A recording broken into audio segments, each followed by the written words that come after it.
It is episode 42 of the Blood Saint Beers podcast. We are joined this week by special guest Bryonato, but myself and Saint are back to talk about some news we've got going on. But how are you guys this week? I'm doing excellent myself. Nice. Yeah, doing really well. Thank you for Doing asking. good. Doing good. I know- Welcome to the show, Bryonato. Thank Is you. it Bryonato or Bryonato? It is Bryonato. That is the right way. Bryonato. Okay. Yep. How'd you come up with that name? Is your yeah, name it's- Brian? Yes, I'm one of those people that puts their tag as their handle. But Is your last name Nato? No, actually, no. I used to write. I used to write a lot when I was younger, especially in elementary school. And I went by my initials in elementary school, and not by my first name, which is Brian. So I would Okay. like write myself into my stories by naming the main character Bryonato, which I thought sounded kind of like fantastical or like different, you know. So No. yeah, so I went by like another handle for like a long time, but once I started getting into like Smash and streaming and everything, I started going by Bryonato. It was kind of like a little callback, you know. So That's more creative than most people's names. yeah, Yeah. That you actually had a character that you wrote and you just took that character's name. That's pretty cool. yeah. Thank you. So I But yeah. understand a couple days ago, Saint, you had a little bit of a birthday. Oh, Congrats on being yeah. 29 now, old man. 29. Happy birthday. Thanks. I lived. I lived. I lived more. That's what I did. Thanks. Good job. I didn't do much. I just kind of chilled out. I ate food. I ate a lot of food and napped all day and watched streams. That Just sounds like a lived good life. birthday, dude. I don't know. Yeah. I was like, I don't really want to do anything. I'm getting old. I'm elderly. So, yep. Did Just had a you nice little relaxing B-day. perhaps watch any streams in particular that were on over this weekend? Evo. There you I watched a little bit of Evo. Is that where you wanted to segue into, or You got what's there. going on? All right, yeah. I watched some Evo. Yeah. You said you're into Smash, Bryonato? Yeah. I used to run tournaments for Smash. Oh, Primarily shit. the illegal mod of Melee. I used to. Oh, you sound Yeah. sick. Yeah. I Does used it to run rhyme with? Does it rhyme with Bloject Blem? Phlegm. Logic Phlegm. Yes. Logic Phlegm? Okay. Yeah. So I was on the development team for that, and I used to run tournaments for it, and so I was pretty involved with it. But yeah, that's kind of like my history there. That's what got me into streaming on Twitch and everything. So yeah. Oh wow, that's great. Do you Yeah. play any other Smash games competitively? I tried to get into 4 and Ultimate, but like PM was just like such a good game that it never really felt the same to me, you know. And I never really found anybody I clicked with in Ultimate. I think Ultimate's cool, but that's kind of it. I watched the Ultimate Grands at Evo. And that's kind of it. I like wasn't able to watch any this year of Evo, and it seemed like this was a pretty bad year to miss out on. So, or it was a really good year, but a bad one to miss out on, I should say. Yeah. Yeah, I'm kind of in that same boat where it's like I play a lot of Melee. PM's cool too. Yeah. I'm really bad at PM because there's a lot of matchups I just don't understand. But that's Yeah. what's cool about it. But yeah, same with Smash Forward Ultimate. I'm just like, I mean, they're kind of like prettied up and they're good casually, and some people like it competitively. But Yeah. I like the depth of the other ones. Me too. Me too. But yeah, I watched Ultimate too, and I was like, this looks like Ultimate. I don't know. Yeah, I was. Well, I at was least, skill at least grabbing. it's better than Smash 4, right? So It God, is. I really hated Smash 4. Yeah. They actually showed like a clip of Smash 4 in between sets during Ultimate in top 8, and I was like, this is so slow. It was a and really boring. bad Oh my clip God. too. Like it just like cut off It was randomly. like and then- Villager versus Yoshi. Oh, or something. I saw a different one. It's like it started and there was like nothing going on, and then before the final stock was taken, it just like cut off and went back to the menu. It was weird. It's just they just needed filler. That's all. I was surprised with Ultimate of like because I'm so used to I don't really follow Melee. Saint knows this, but it's like it's not my scene. I like watching high level fighting tournaments, so I'll tune into Evo Right. if I have a chance. But other than that, I don't pay attention. So it's like I know Melee's not this year. It's just Ultimate. But I didn't realize how many like that. Not a lot of people even try to do Ultimate. Like a lot of the top pros, they're Melee or nothing. And Yeah. it's- Yeah. A lot of them are. So tuning in We to like saw- top 16, I was like, I don't know any of these names. I've never heard of them once. You know, I'm sure they're Mhm. big in their respective right, but it's like I'm so used to turning into Evo for Smash, and it's Armada and Hungrybox and Mango and Mango, HBox, yeah. and Leffen, and Yeah, Leffen dipped into Ultimate for a while, but I think ultimately just didn't enjoy it enough, which I think is kind of the case with a lot of people that came from Melee or PM backgrounds. So, yeah. Yeah, when it comes to Smash 4 and Ultimate, there's like, and even like Brawl, there's like a certain group of players Yep. who have always been in those games specifically. It's just like, it's still Smash, it's still a platform fighter, but yeah, that Melee in that game are still fundamentally different in some other ways. Just Yep. like tech skill, I don't know. Yep. It's weird. Yeah, it's weird because then you go to like the other fighting games where you see Sonic Fox showing up in Dragon Ball Three F different Grand top Finals, eights. Mortal Infiltration Kombat. wins, Sam Show. It's like you see a lot of the same people go to different games. They're like mechanically they're similar but still different. And then in Smash, it's like I just play Melee or I just play Ultimate. It's like you don't. It's very weird. It's probably about how it feels because Melee and Project M have a certain feel to it that's very specific. That's like feels good to move around in. Yep. And then if you can't do Yeah. that in like Ultimate, so it's like, oh, I can't wave dash, I can't do all this stuff, I can't do certain dash Yeah. dances. It's just like, I'll stick to Melee. Yeah, there's a Which is lot of fine. things that in those games that you end up taking for granted when you play them for so long, and then when those options are removed, I think that's where a lot of the people like it's not they're not just removed, they aren't like replaced with anything. You know, like it's not Mhm. just like you can't wave dash. It's like there's like no movement option that like feels the same or accomplishes the same thing or So I think that's where a lot of Yeah. people end up not finding their place in those games. So. You sit and shield and then you either roll or grab or jump out and get hit. That's my experience. But yeah, Evo. Did you guys watch any other Evo games or top eights or anything especially I interesting from that? personally watched the Dragon Ball Fighter Z one, which Oh, was yeah. I heard that was so good. yeah Oh the my grand God. final between Sonic Fox and And Goichi. Goichi. That's on my list. That's on my Oh list to my watch. God. Just to like see Goichi when he wins, just like break down in tears, and he like can't control himself because he's just like that invested. It was such a great moment. He I think it was absolutely like killed his, it. I think it was like his first like big win over Sonic Fox. I could be wrong on that, but they mentioned something like that. But that Yeah. set, both of their sets that they had like towards the end of that they were just so close and so insane. Like I don't even care about that game, but I was like invested. Yeah.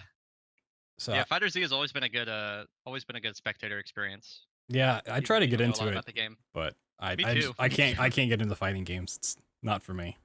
Also, by the way, apparently it's Fighters, not Fighter Fighters, Z, and I just want to point out how dumb that Fighter is. Z. Yeah, Fighter Z. It is Fighters. It's true. Yeah. I still call it Dragon Ball Z Fighters Z. Fighters Z. Just because I'm dumb. Yeah. I'm just like, wait a minute, hold on.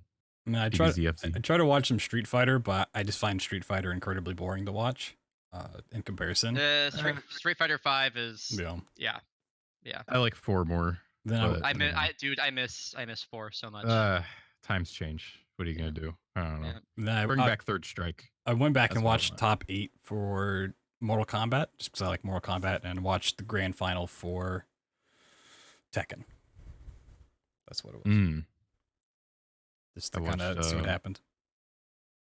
Oh, you know what happened? They fake revealed Snake. That was a whole It thing. was a nice joke. But they fake revealed Snake for Tekken, but only for the people in attendance. They didn't stream it, which is, I mean, probably better than streaming it. But yeah, they got a lot of kickback or a lot of flack for that, even That was from some David good Hayter. ass Tekken. Mm-hmm. That was some good ass Tekken, which I guess they commissioned his voice from that one website, but he didn't know it was going to be used for Evo.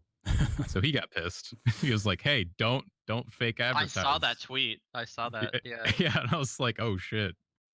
Yeah. David Hayter came in. I mean, that's why they didn't stream it, because they knew they didn't have the rights for that stuff, but they still thought it was a good idea to tease it anyways. It's like that. Okay. Silly Evo. It's a huge production. Somebody there should have been like, we can't do this. We don't have. Just don't stream it. It'll be fine. And then, obviously, it's not fine because Bandai Namco puts on many of those games and helps out. and you It's just it's really weird to me when you consider, how many people were probably involved in the production of this, and like, I don't know, I just don't get it, dude.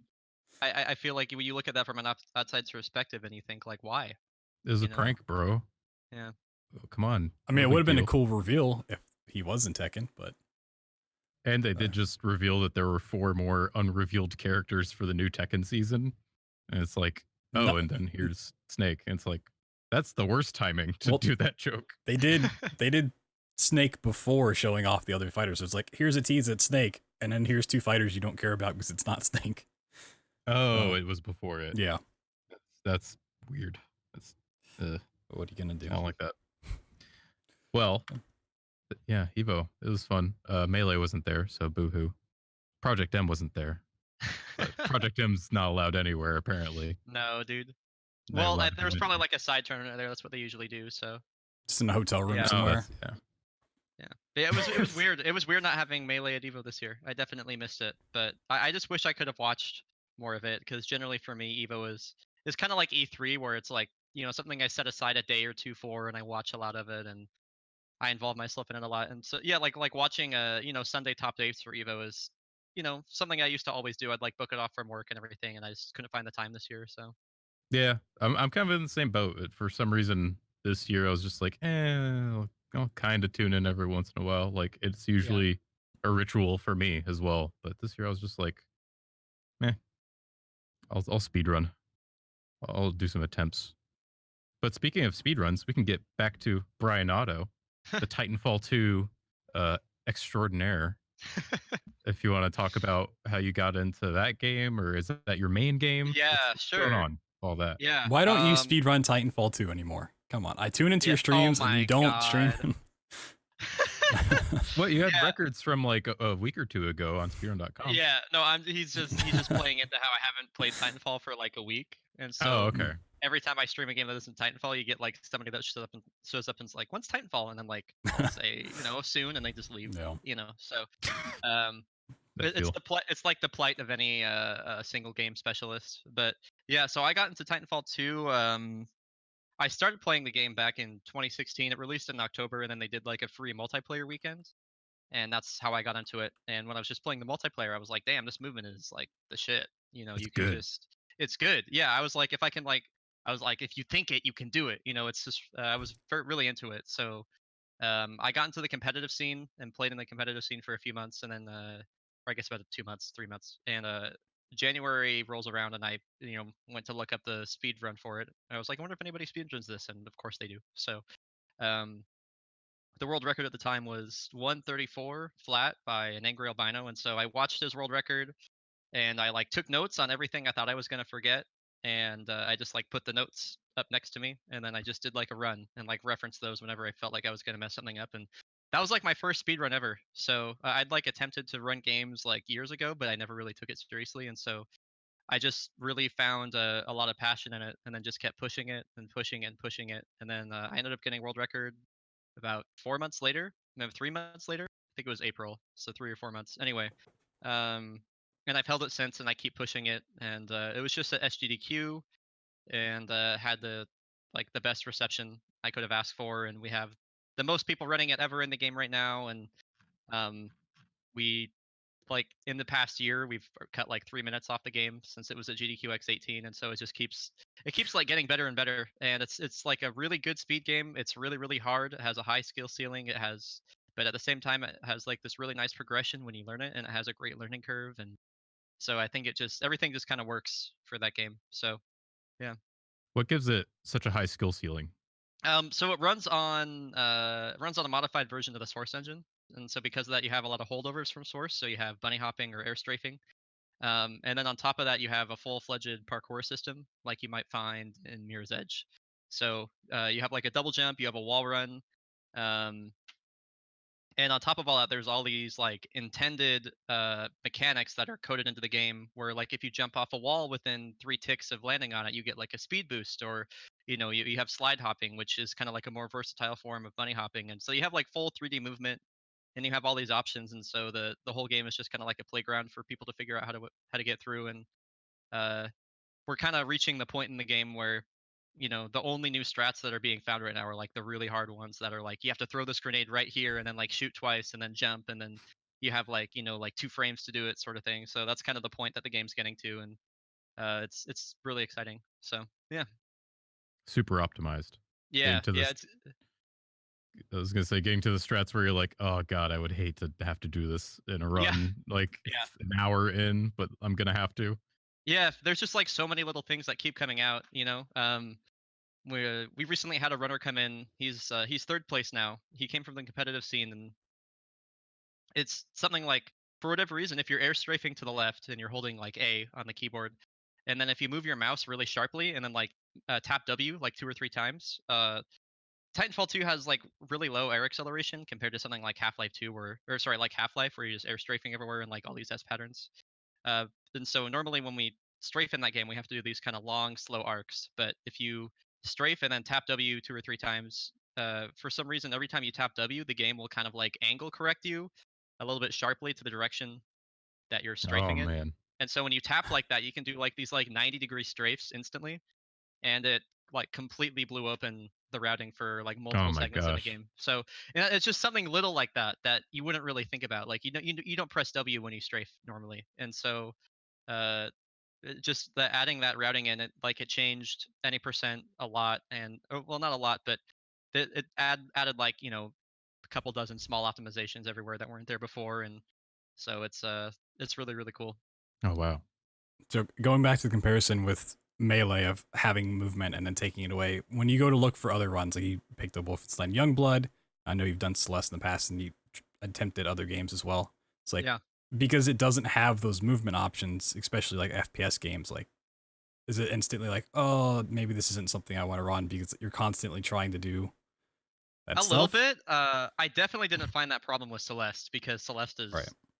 is honestly kind of the, well, it's, if not the top, it's like at the pinnacle for movement based games.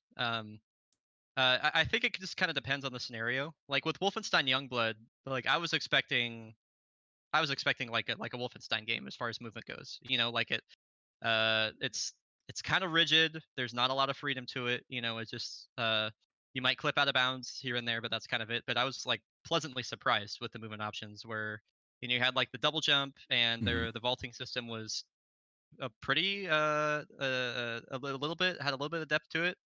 And then also within like the first day of playing the game, we discovered the dash tech, Yep. where in Wolfenstein Youngblood, you have an ability you can unlock that gives you a dash when you press left or right, or sorry, when you press sprint while looking left or right. And normally like the ground is supposed to slow you down, but if you do it off a ledge, you just get like completely, you get like yeeted. You get completely boosted. It's crazy. You go really really far. I was trying to think of another way to describe it that wasn't eating, and I couldn't. So No, it's uh, the you just language nowadays. yeah, you go really fast. So I guess I set my expectations, I guess, and there are definitely times I've like thought about running a game and I wasn't super pleased with the movement, but I think I don't necessarily want to play games that are similar to Titanfall 2. I just like exploring games that Mhm. have that require like a mastery of a movement system, and whether or not the options relate to Titanfall 2 isn't super important to me. It's more just like, can I spend time on this and get really good at it, So Yeah, yeah. right. For me, it's like when I pick up a new run, it's like I will only run this if it has good movement, and then the rest Right. like is added on. So it's like, all right, well, if this is really janky movement, I'm probably not gonna run this game. But if it has I can extra relate to stuff, that. that's fine. Yeah. Yeah. Definitely adds to the enjoyability of picking up the game where it's like, oh, if I really wanted to sink time into this, I could go way faster. Like Yeah. little optimizations. Have you ever Look, considered Mirror's Edge as a run, or is that not a? So I tried getting it to Medj back when I think I'd been running Titanfall. I'd had record in Titanfall for like 2 months, and I was like, maybe I'll get into Mirror's Edge, but I was still improving at Titanfall at Mhm. like a very rapid rate at that time, and I was trying to learn Mirror's Edge at the same time, and that game's just really hard, dude. Yeah, Like it's rough. I think it required me to like no life it for like a Mhm. while. I'm not somebody like that kind of has a knack for games and can like pick up on things pretty, like I'm not an M sushi, you know. That's definitely not. I don't have like that kind of skill where I can like pick up on these things and master them quickly. I need to like throw myself at it a bunch of times in a row, and repeat and repeat and repeat before I really like have a firm grasp on it.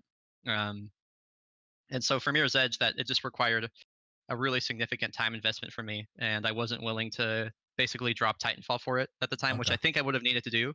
I could probably go back to it today and be a lot more successful with it. But I got into it. I was like learning. I know you're gonna hate this. I was learning glitchless Oh for a god. bit. Yeah. That dude, I love that category. It's so sick. Was that a glitch?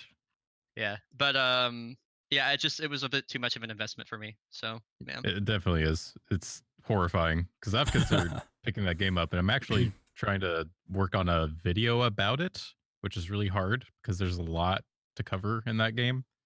But yeah, just like researching it and like trying to do some of the glitches, I'm just like, wow, this is Yeah, it's this is a lot. This is hard. yeah. There's also a lot of like free scroll only strats, which at the time I didn't Yep. have a free scroll mouse, and I was like, You you know. gotta So get that Logitech G502. I got it now. I got the I got it now, but the literally cheating mouse. as yes. it's Do you called. want to tell your story about getting that mouse? Oh my on the- god, dude. Okay, yeah. I remember there was like a stream a while ago, and I was just I think I mentioned something like, "Man, I need a new mouse. I feel like one of my buttons is going out or something." And somebody asked, it was this guy in my stream, Arcadian, asked me which one it was, and I told him, and then like he like figured out the price and just like tipped that amount and was like, "Get a new mouse." I was like, "Oh shit, okay." Oh. So it was very nice Funny. of him. So I ordered it, and so then the mouse comes in, and I open it up, and it's a Logitech Harmony 600 universal remote, and I was like, "Okay." And then it says on the little barcode, it says Logitech G502 Proteus, and I'm like, "Well, that's definitely not it." So I sent it back, and then I ordered a replacement. And I said, and I talked to support, and I was like, "This is what happened," you know. So probably just a mix-up. So I sent it back, and they like waited to receive the shipment before sending my next one. So it took like there was like 2 weeks in between, and then they send the next one, and I open it up, or I pick up the package, and it just feels wrong. And so I like recorded and tweeted all this, and so I open it up, and it's another Logitech like H600 Harmony universal remote. And so I was like, is this a fucking joke? Like, am I a joke to you? You know, like, and I ended up having to like send it back, and then they have like waited to receive it before giving me like the $60 back for it. So then finally, I like ordered the what was it? It was like the Proteus. I forget which model I ordered. Anyway, they sent me the wrong model. I ordered like the Proteus Hero, and they sent me the Proteus Spectrum, something like that. Anyway, Christ. at that point, I was just like, you know what? I just want a new mouse, so I just settled with it. But it was like, yeah, it was an ordeal. Was this straight from Logitech? It was through Amazon. It was Okay. fulfilled. It was fulfilled by Amazon, like via Amazon Prime. So It's knows? still probably coming from some weird warehouse who yeah, doesn't know what they're probably. doing. Yeah. God, well, you should have just speedran with the Universal. That was the biggest meme on my channel for a long time. Yeah, people were like, "Dude, when's Universal Remote percent?" I was like, Yeah, "Yeah, I mean- we'll figure it out." Could get two, one for each hand, and doing different things. That'll Yeah, be the new you strat. totally could. You totally could. Yeah, and you can probably like figure out a way to hook up some sort of like motion tracking with it too. So Oh my god. Yeah, It's a glorified Wiimote. PlayStation Move. that's what the remote for that TV is too. Like, what I was surprised when I got it. It's a glorified Wiimote. You like point it around, and there's like a mouse on the screen and everything. And yeah, it's crazy. Wiimote's cool. I'm down. Yeah, yeah. It's the new strats for Wiimotes for Titanfall shooters, 2. like Wiimotes for FPS games, like were actually pretty sick. Like that's probably my favorite way to play a shooter on a console is like with a Wiimote like that, like Metroid Prime. They weren't bad. Yeah, I mean, it was they're super not sick. my favorite way, but yeah, when I played like Red Steel back in the day, I was like, Oh, hell yeah. whatever, this is fun. Yeah, I don't know how well it aged, but fuck it. Well, I mean, it's I'm like down. those arcade cabinets where you have the actual gun that you just point at the screen and shoot. Yep. Yeah, Yeah. dude, Time Crisis. Let's go. I'm down. I gotta play that for the first time in forever at SGDQ. That was sick, dude. The arcade they had there was so amazing. By the way, my god, Yeah, it I was didn't get to really spend enough really time good. there, but it was really good. Did you play? Did you get to play Moscoto? That was like the ping pong game, the beer pong one. Yes. Oh my god. Oh my I god, didn't that play was that so this one, good. but I played that at the last HGDQ or SGDQ, and it was always packed. I could barely play it, but I was like, "This is the best idea for a game." Like Dude, you could it's do so trick sick. shots for like, oh god, I want to play that nonstop. Yeah, I hope We they gotta have play it beer at pong. GDQ. Yeah, we gotta play beer pong HGDQ. We'll just bring our beer down to the arcade room. I'm sure There they'll you be go. cool. That'll be Yeah. fine. Yeah, they don't have Yeah. any issue with that. No, not just So take the Wolfen- arcade machine out and take it to your room. just roll it into the elevator. I'm sure you could get away with it. So Wolfenstein Youngblood, both UBT and Bryonato have been playing it. Yeah. How's it going? So I actually What's want to that ask game all about Brian Otto's just playthrough of the game, like because we've seen a Yeah. lot of mixed reviews come out, people absolutely hating on it, bashing on it. Some Mhm. people are like, oh, it's good, it's not too bad, but it's like, what Yeah. for you? What was your Well, experience? The gist or like the short story I always give to people is like, don't play it by yourself. Like it's probably not worth it to play solo. But um, as like a co-op experience, I think it's like really well executed and like it does what it wanted to do. I think a lot of the reviews that have been coming out for it have been like extremely overly critical. Like I don't know. I feel like sometimes I didn't play the same game reading some of these reviews. Like it's Hmm. it's as a co-op shooter to play with a friend, you know, it's like $30, or if you do buddy pass, you know, it's $40 and then free for the other person, or like 20, however you want to split it, whatever, you know. And you know, a playthrough on hard will take you like probably around 10 hours to do all the content and all the end game content. So like it's for $30, it's a game you can sit down with a friend over a weekend and like enjoy. And like it's not bad. It's an id shooter, so the shooting mechanics are sick. The gameplay is like all dialed in. It's like it's generally speaking, it's like pretty well tuned, it's well balanced, and like it's a fun game, and like I definitely enjoy my time out with it. Like I'm not going around telling everybody to buy it instantly, but like if you have a friend to play it with, I think it's absolutely worth it. And it's like, you know, it's like one of those like 7.5 out of 10 games. Like it's good. It does what it came out to do, you know. And so I think a lot of the reviews, I mean, it must be people that only played through it solo. I couldn't imagine playing it Yeah. solo, honestly. I think it would just uh I think it forces a lot of elements with the AI that just aren't enjoyable. But as a co-op game, I think it's really good, and I did enjoy my playthrough with it. It's normally I think the other thing that throws people off is Wolfenstein is known for you know, like really good single player experience, really strong narrative. And I'm not sure if people thought this was being billed as like a, you know, like a first you know, like kind of like how Old Blood was a spin-off, you Yeah. know. I mean, I don't know if people were looking at this like this is Wolfenstein 3, but like I think clearly they were yeah, with the clearly I reviews. mean, yeah, I mean, I knew from the start, like, okay, I mean, they're releasing it at the same time as Cyberpilot. Clearly, these are like some side projects for them. They want to explore new avenues for the genre. I guess other people thought differently. I mean, and I always, in my mind, Wolfenstein 3 is always you're playing as BJ, you know. So, yeah, I don't know. I set my expectations in a certain spot, and it met those in some places and exceeded them in others. And I thought it was a good game. So yeah, Yeah, my I sentiments think are the exactly most the same. It's I think the most sensible review I've seen is Kotaku actually has a really, really good review of the game that I think really touches on all the points. So yeah, yeah, I mean, it absolutely is a spin-off, much like the Old Blood, but the Old Blood people just kind of tie it into, oh no, it's just a prequel. So it's still a main storyline, although it is a spin-off. Because there's a lot yeah, of stuff in that game that never gets touched on again, and like the whole Nazi zombies, like zombies never come back up. The occult stuff never really comes back up.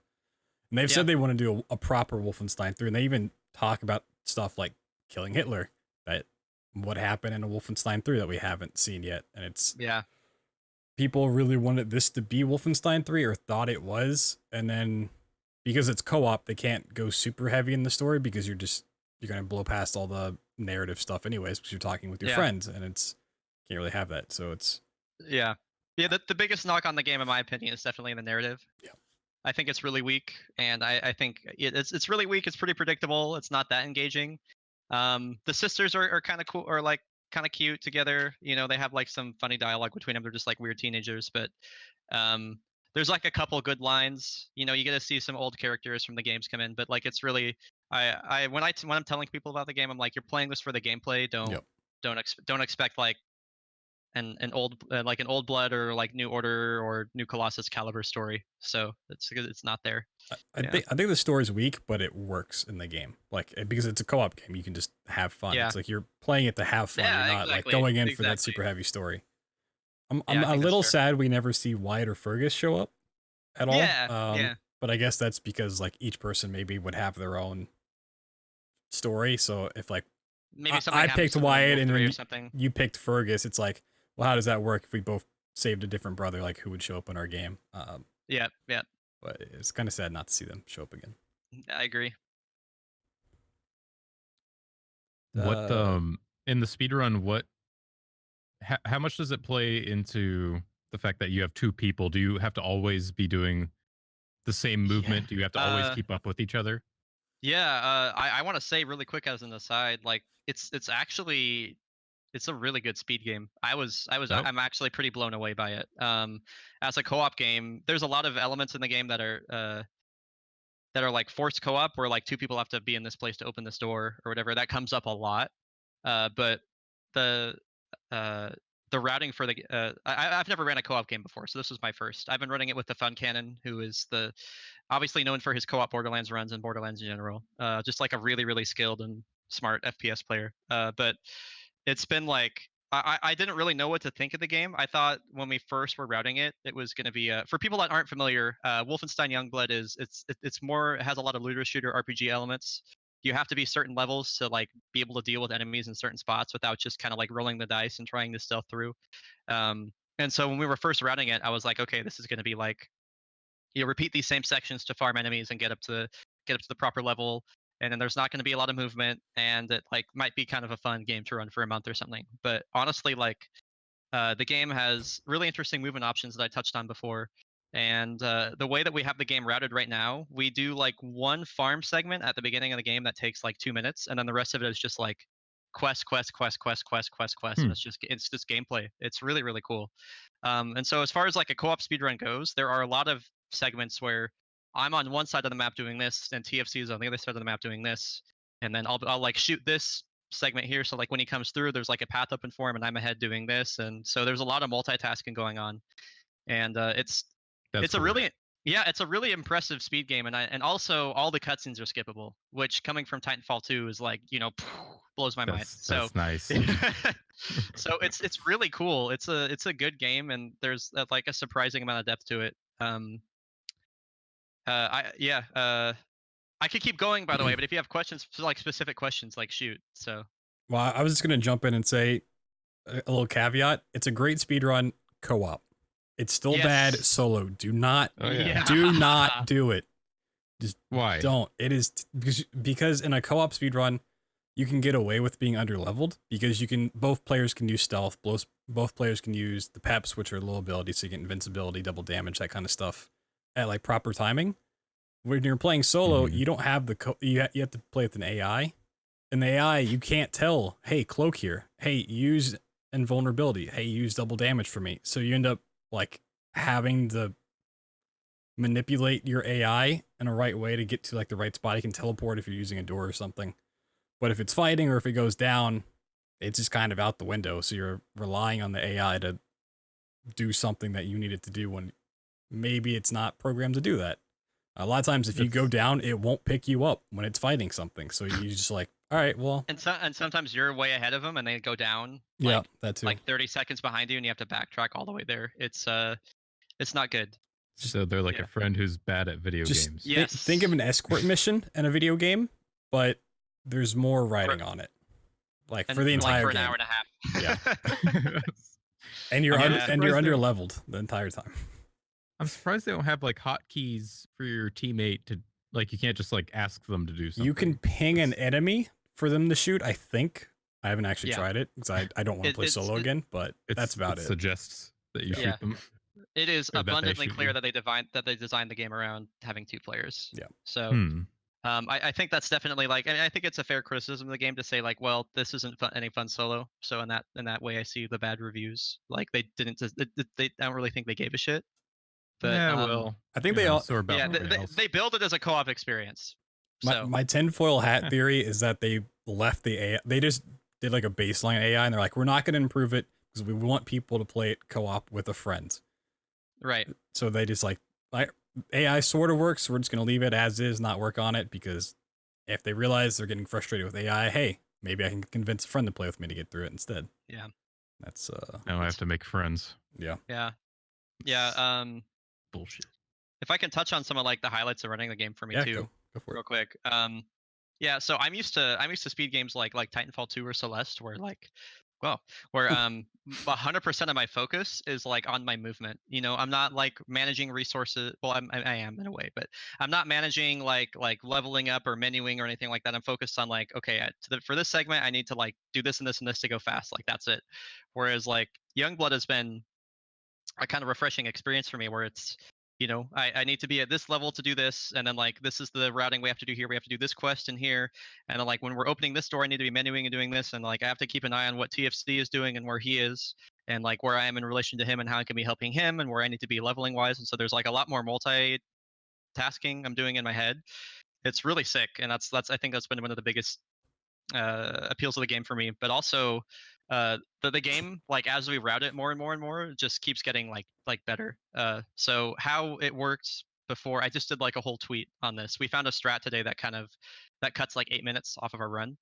Um, and so what we used to do for the final segment of the game, you need to be like around level 20 or 21 to be able to handle it, because it gives you an essential stealth perk that you need, and as well it's like the minimum level where you can actually deal with the enemies there. For some reason, like the second to last part of the game, they like jacked up the enemy level really high, and then like it drops again afterward. We don't know why, but I think they just wanted people to get really high level to get through that area. Hmm. And so all our leveling was designed around getting to level 21. And one of the things we would do is we would do a bunch of quests, and then we would start doing some of the end game missions, and then eventually we would repeat one of the end game missions twice, because we would get 12,000 experience every time we ran it through. And if we did that twice, that's 24,000 experience for about 8 minutes investment, which is like pretty hard to beat anywhere else. But what we found actually was we can actually enter the final level probably about a level earlier, like right when we hit 20, instead of trying to be 21. And then we also found an out of bounds in one of the earlier levels that allows us to get to this like sub quest really quickly that gives us 4,000 experience. And then Judgy found this route in the level where if you avoid activating enemy alarms, you get like a bonus 5,000 experience. And so what we ended up doing was after this mission, instead of quitting to menu, we do this out of bounds and hit this sub quest quickly, and then we make sure to reroute this other mission and hit the two alarm bonuses, and basically that gives us like just barely the experience we need to hit level 20, and then completely cut off the two farming routes. Oh and wow. and so it just saved us like 8 minutes just like that. And so just seeing such a seeing collaboration come together like that, and seeing the game like improve and like the grindy segments disappear and the game becomes more like streamlined, and it's like it's really satisfying. And it this reminds me like why I love speedrunning. You know what I mean? It's just like it's really sick to see people come Different together like people, that. different ideas, and then just putting things together, and you're like, Yeah, oh, this it's is so cool way too. faster. Even when like Oh I my. was, dude, it's so sick. Like I had moments like that too. Like after TFC and I finally got the game all the way routed through. Uh, BT just wanted me to kind of like walk through the game with him and like show him everything we found. I was like, hell yeah! So I was walking him through, and there was like, you know, like 7 or 8 segments where BT was like, hey, just so you know, like we can like jump here and here, and that's faster. I'm like, oh shit, you know. Yeah. So just It's like like, oh, you can. seeing that insight and like building off each other like that is really cool. Mm-hmm. Yeah. It just goes to show it's speedrunning's very much a collaborative effort. It's not Yeah. just one person grinding for good times, even Yeah. though that can be part of it. But it's like Hmm. the routing, like everyone has something to contribute usually, Yeah. even if it's just like a very minor thing. Like, hey, maybe jump like kind of this angle instead, and you'll save Yeah. like half a second. Yeah. Like, oh yeah, there's no reason not to do that. Yeah. It It's sounds like that. Oh, sorry. Go ahead. well, I was gonna say it's like anytime a new game comes out, that is my favorite time to be in speedrunning. Like I just look Mhm. forward to it, whether it's playing through the game casually, Discovery. but it's like the couple weeks afterwards, because it's you get to It's go so into exciting. it, you get to just think about all the possibilities and how to route it. It's like I was going into the co-op run, I was like, I see they're doing farming, and I don't really want to have to like quit out and come back in. And I was stuck up on that for a long time. I was just like, it seems like I so could tell. much. Yeah, when I was playing with Creeper, and then you know I asked you to walk me through it just so I could understand and maybe reroute it. And you walked me through it. I was like, okay, it's not quite as bad as I was making it out to be. And then I did a couple runs. I was like, okay. And then with all this stuff, like you said, you guys found ways to get past the farming. So it's like it's already coming down. It's, you know, you can keep routing stuff like, oh, you go 30 seconds out of your way to pick up this extra chest, and then you don't have to do 2 minutes of farming over here instead, or something like that. And it's just all those ideas of testing stuff on the map is just like running the game is fun. Grinding out runs is fun. It can be rewarding, but there's nothing like routing a fresh game. It's just like Yeah. Yep. it's so nice. You feel like you Yeah. contribute to it in some way, so it's like a little bit more personal. Yeah. It's pretty Oh, neat. absolutely. Yeah. You get to So name all the the skips like Thunder Drop. Oh, Yeah, BT caused the name of a skip in My Friend Pedro, which is a game I've been running. Oh, how was that? I played that casually, and that was kind of it. It's pretty cool. When everything goes right, the game feels awesome. When it goes wrong, it is so frustrating because you Yeah. can accidentally like, oh, I'm bunny hopping is the way you go fast, like constantly Mhm. throughout that game. You should always be bunny hopping. Mhm. But like, say, yeah, there's like a little step you need to bunny hop over, and you just mistime it, and suddenly, oh, I wall jumped, and suddenly I went down a pit, and the Yeah. checkpoint is 40 seconds behind. It's just like that an hour into a run, and then something like that'll happen. You're just like, Yeah, I thought about running it when I played it through, but like the movement to me, it's pretty it's floaty. yep, yeah, that was It's what got very me. floaty. Yeah. I'm are you gonna like real quick? Do you plan on like submitting that for like a GDQ or anything? Or Yeah, probably that'd for be cool to see. AGDQ. I haven't seen like a fully optimized run of that game, so Yeah, hopefully it's pretty well optimized. It's almost under 1 hour. Like there's not a lot of big skips in that game. It's mostly just like do everything pretty optimally. Don't like fuck up because a fuck that's up cool. will make you look dumb and you're floating in air for like 3 seconds. Hell yeah. But yeah, Yeah. it's not bad. But where were we getting to? Naming Sorry. Yeah. tricks. No, you're good. Naming tricks. Oh, I was gonna say, so the new strat that saves a lot of time relies on stealth, like both people stealthing, right? Yeah. Yeah. sort of. Sort of. Yeah. Sorta. So let's see. Yeah. How the strat works is we use an out of bounds to get to a certain area. And when we get to that area, if we take a specific path, we'll get like a bonus for reaching a trigger without alerting any enemies. So it gives us a bonus experience for that. But then the next area you can drop down. It's maybe like 10 seconds after you hit that. You actually have to like you have to cloak here, and you do have to stealth. Yeah, and if you get through, it's like one part where you kind of like drop down from the out of bounds back into the level, where like you can walk forward. If you don't alert any enemies in that one area, you get bonus experience again for it. So you hit like the 2 different triggers without alerting enemies like really quickly. And yeah, it's really cool. It's like that out of bounds that it uses was one of the first ones that we found in the game, but Okay. the only use we had for it was to access like a farming location really quickly, and that was about it. Um, Is because it was soft lock the mission, but now we actually like we through like I think it was like the efforts of like 4 different people with this out of bounds to like get it where it is now, where we get 2 of the stealth bonuses, and then we're able to like get actually into the mission and continue and then complete it. So yeah, it's really sick. It's So really cool. totally impossible in single player. No, you can do No, single no, play. The AI just yeah, you like can. will just chill at the beginning of the mission. Yeah, the Oh. AI just teleports to you. Oh, Yeah, that's that was one of convenient. the first things. That was one of the first things for co-op runs that we had to ban. Is like you could do some stuff where like you could be on one side of the map and then your partner would be on the other, and then like they can try and open a door that required 2 people, and then you would just leave, and so the AI Leave the would warp game. to them, and like that would be cool and all, but then like it's like what's the point of doing a It's a co-op little run if you're cheesy. yeah? It's So like Left 4 Dead strats. That's what they would do. Just Yeah. make sure one person gets launched to the end and everyone else just dies.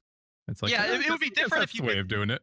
It would be different if you could die and get warped to them, but because you have to like physically disconnect and then have your player be replaced by an AI, it's just kind of like, you know, it doesn't feel like a true co-op run then. So It's against the spirit of it.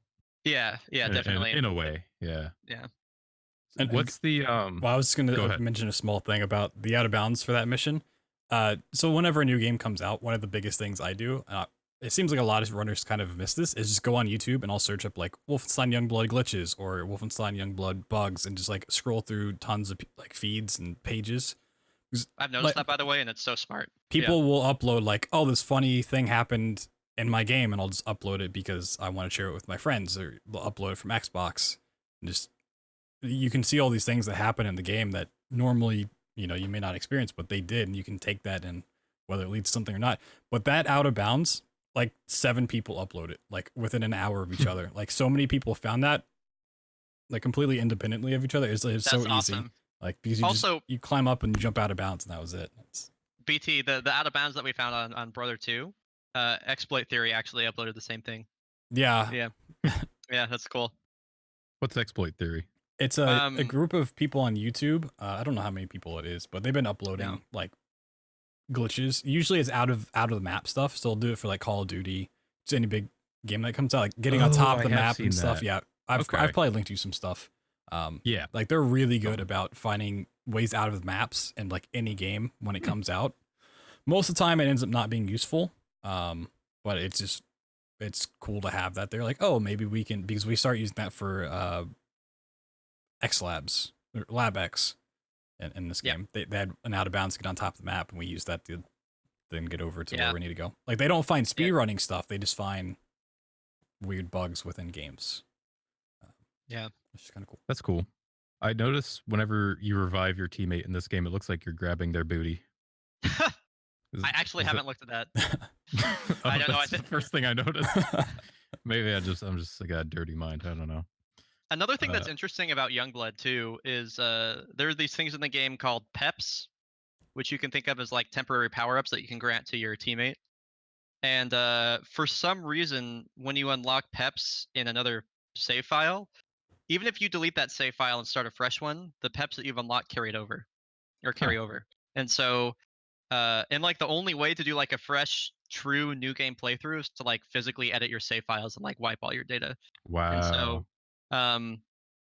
yeah, so the we just have access to these power-ups like that grant us 5 seconds of invulnerability or double damage or something like that, like at the beginning of the game.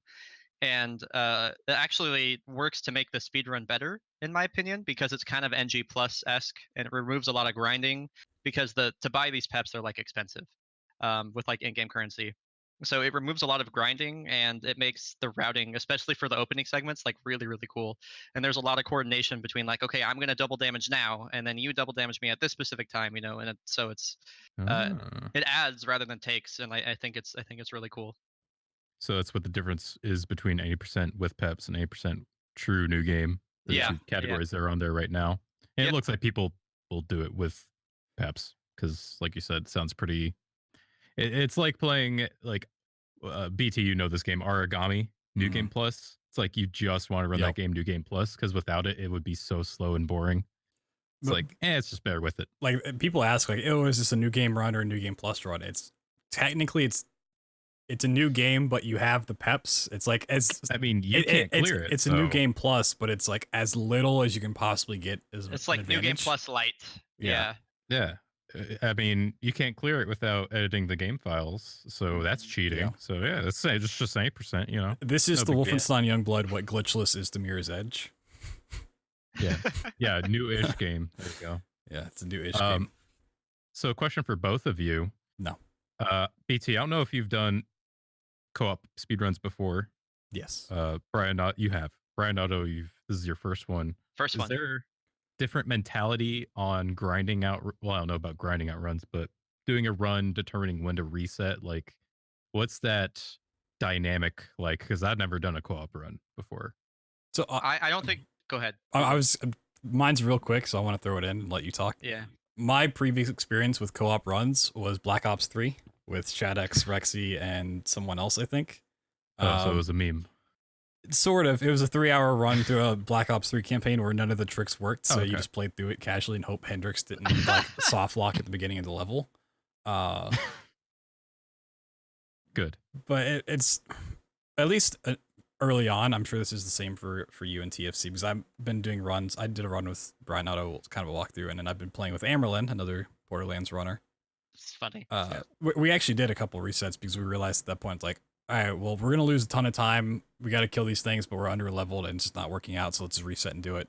But for the most part, it's just like you're just gonna continue to get that practice in, and then once like things get really serious and you have to like actually save 30 seconds to get world record or a new best or whatever, it's like, all right, then you start taking it more seriously. So it's not quite at that point. It's still a fresh run, a young run, if you will.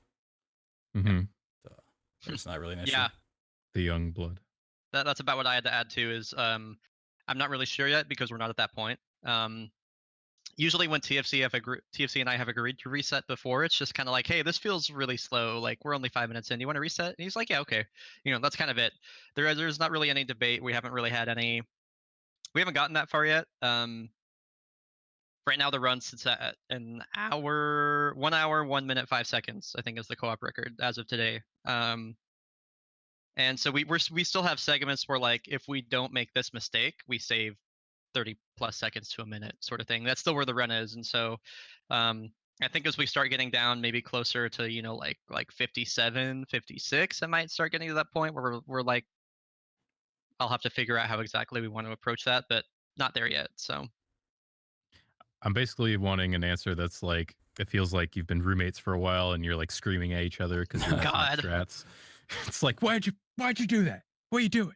Yeah, on, I think look that's alive. the only thing that stresses me out in these games is like I just I get this thing from my mom, where like if I'm with a group of people, I have to make sure everybody's happy. I want to make sure everybody's having a good You time. want to do good. Yeah. And Yeah. so the last thing I want to do is like make a mistake that costs us the run and like let my other runner down. So that's definitely going to be like a mentality thing I'll have to work through. That's definitely new to me, but TFC has been running co-op games like for the years, like maybe like 3 or 4 years now. So he's used to it, I'm sure. So Yeah. I'm joking. I'm sure it's like not a problem at all. And if somebody No. messes up, like everyone's just like ran and grinded like speed runs before, they'll just be like, okay, that's fine. Yeah. It's like, no, I've messed up plenty in all my runs. So It's also one of those things mentally because like I put high standards on whatever I do. So if I do a run solo, it's like I have high standards for like what I want out of run. But I realize I also can't put that on someone else. So if I'm playing, I'm like, I don't necessarily like I take a step back. I'm like, all right, I'm not going to put those high I might put that on me, but I'm not going to put it on them because it's going to be very toxic. Like, all right, you missed that jump again. Like, come on, man, you got to actually get that down. Maybe we'll grind it or something. It's like you just can't do that. You got to. I mean, you can if someone's like not getting something, you can kind of give them advice and stuff, but you don't want to get on them like, hey, you have to start getting this, or I'm going to go find someone else to play with. That's awful. Yeah, I would never. Yeah, I couldn't imagine. I'm gonna find a new partner. I might cry. Yeah. Oh, that'd be so mean. That would be so mean, dude. That'd be funny to do jokingly, not actually. Yeah. Well, I'm just waiting, and I've said this to other people in Youngblood. So I'm waiting for the day where like the top 10 runs on the leaderboard are just like one person, like the top runner of Youngblood, just playing with different people. So maybe it's like Bryonato, and he has like a run of TFC, and then a run with me and Amberlin and like Creeper Hunter. It's like you just see like one person at the top of the leaderboard. I'm into it. I'll do it. I'll do it, top dude. places. No. It's like, all right, well, he holds spots 1 through 10. It's just who does he want to play with today? He's so good. He just teaches somebody to run, and he takes another spot. Yeah, that's actually so funny. You want to be on the leaderboard top 5? You got room with Bryonato. Which PB do I want to improve today? Yeah. Who's free? Let me check my little black book. Mm-hmm. What is the sorry. I was gonna say if anyone ever wants a free record in Youngblood, do solo actual new game, like true new game. Because no one will ever fight you for that. No one's there. No one's ever gonna fight for that. I'll do it. All right, there I'll you take go. the dagger. Yeah. What are the potential run killers in this game? Is there anything? Because I've heard things about the final boss being not fun. Final boss casually is a killer. Speedrun wise, not really. Okay. No, the run killers are so how there's no actual checkpoints in this game for the most part. There are some areas where if you die, you'll load back to a checkpoint. But generally, how it works is you and your partner share like shared lives, and so if your partner goes down and you revive them, there's no shared life used. But if both of you go down, you can choose to like pick yourself back up, and that uses a shared life. And so you can have a maximum of 3. But if you both go down and you have 0 shared lives, then that's game over, and you get ported back to the beginning of the level. So that kind of like replaces a checkpoint system, I guess, for them. So the run killers, you have lots of areas where you can replenish these resources. But a run killer would definitely be a segment like the beginning of Brother 1, or like Lab X or anything like that, where you are substantially into level and you get to a point where both of you are down with 0 lives, and then you get sent back to the beginning, and that's going to lose 3-4 minutes. So Oh, geez. yeah, but I think that's only happened to us on like our first couple runs. You're given enough resources with like you have these little boxes you can get next to, and you both pull something at the same time, and it gives you a shared life. We haven't been in a situation where we've really been at severe risk of that. There have been a couple of sketchy moments, but as far as I can tell right now, those are the real run killers. There's some segments in like some of the out of bounds in the game where you can just fall into a void and you're falling forever, and then you have to like quit out and get back to the point. That might cost you like 45 seconds to a minute, but Mhm. that seems to be it right now. There aren't any like tricks or fights or anything like that that seem really brutal. I'd say Yeah. the last room in Lab X is probably the biggest yeah. hurdle. Oh, Because of the you know what? That's Jaegers. yeah. It's brutal. I agree with that completely. I think the strat me and Amerlin found is to like double damage grenade the Jaegers. That seems to work pretty well, but they one shot you pretty much. Yeah. Ooh. And they can easily one shot both of you. Like if you're too close together, and it's like you're gonna use lives. There's like 2 in that room and like 1 right before, so you can get plenty. Yeah. But There's one of the interesting things about Youngblood is that we're playing any percent and we're playing on easy, but we're under leveled for like nearly the entire run, so it feels like it's like a hard mode speed run or something like that, because you're just you're under Super leveled the entire interesting. yeah, so it's kind of refreshing in that way too. So yeah, it's easy, but you No- still get one shot like quite a bit. yeah, it's crazy. It's crazy. Neat. Well, I have no other questions on it. Unless you guys got something else. Thank you for add. indulging me. Thank you for indulging me. I We love want to talking about this see shit. So a Anything you true want to say, man? new game challenging solo run. die. I have a $1 bounty out there for anybody that wants to take it up. That's 1 taco from Taco Bell. Almost. Not including tax. I'll do Okay. it. Buy me Youngblood. I'll do it. Dude, real talk though, the nacho fries or whatever they have at Taco Bell right now. Oh man. Oh man. I was pleasantly so good. surprised with that. Yep. One Arizona iced tea. Yeah. My first order of those, they were made terribly, and I was like, well, this is overrated garbage, but I gave it another try just because I like the nacho cheese, and they were like actually made right, and I was like, this is the best. This is the best thing. That's I basically always Taco get an order Bell of and it, whatever I get. That's Taco Bell in a nutshell. It's like you can go once and it's like, nah, it's kind of overrated, underwhelming. Gotta and go. You go the next time, it's like, this is the best thing I've ever had in my life. You gotta go to the good Taco Bell, not the bad Taco Bell. And there are good and bad ones somehow. I don't know how. I mean, I go through the same one every time. It's just like the time of day and who's working. Like, if you go get there, to know them. Yeah, if you go there like around lunch, like when they're making things fresh, it's great. But if you go there maybe 4 or 5 p.m. when things have kind of been sitting out, there's not really a rush. It's lawful. Oh, you know what? I did have one more question about Youngblood. Okay. So I was actually watching some of the run while we were talking, and I saw the side boost you were mentioning off of like the rails or whatever. Are there any other like intricate movement tech that isn't like really apparent by just watching it? Not that we know of yet. Well, there's some. It's not super intricate like that, but you can kind of like there's ways you can kind of give yourself a triple jump in a weird way. For some reason, unlike other games, if you just run off a ledge without jumping, you actually still maintain both of your jumps. So, and you can do that. You can do that with like a slide boost off a ledge too, where you have to like uncrouch in the air and then you get both your jumps back. So there might be situations that use this kind of like triple jump, quote unquote, but we haven't found any like big gaps or anything like that yet. That is kind of cool though. Yeah. There's no the movement's good. It's not super in depth, but there is a surprising amount of depth even with just like the straight boosting. So just because like there are ways to set up angles and everything. I think ultimately that the movement probably looks a bit more intricate than it is. Yeah. But it definitely when you get going and like you're hitting your dash boosts or strafe dashes, I forget what I call these. Like I found them. I have like 4 different names for it. It looks a bit like Mirror's Edge. So that's what's kind of cool about it. Yeah. Because like you're moving your camera at like a really sharp angle and then like dashing to the side and whipping it back, and it looks very Medge-like in that way. Remnants of a kick glitch looking something going on. A little bit, yeah. Are there any frame rate shenanigans in this game? Not yet.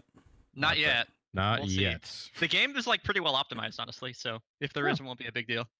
Well, like comparison to the older Wolfenstein games, the other three, at least the modern Wolfenstein games, not counting like Return to the Castle Wolfenstein or 2009s, they don't really have frame rate tricks. And there's a lot of like if you played and try to break those, a lot of very similar things in this. The movement's different. The double jump actually is good and saw like when I first booted up and double jumped, I was like, holy shit! It's not like a very weak like little hop. It's you actually go flying with double jump. Yeah, It's insane. it's a big boost. Yeah. So hopefully there's no frame rate stuff. Although I have a 2080 Ti, so I'll be okay. I just don't want it in there. Humble brag. Yeah, 2080 humble Ti, brag. by the way. What a guy. I have Yeah, a Titan X from 2014. Nice. It's pretty. It's keeping up. And humble brag. Yeah, I'm using an i7 6700 and then 1070 setup, and I stream this game, and I run it and everything, and I still get between I still get between 110 and 120 FPS, and I'm playing at everything on ultra. So as far as I'm concerned, that's like pretty good Not performance. bad at all. Yeah. This game's definitely more of a burden on CPU than it is GPU. Yeah.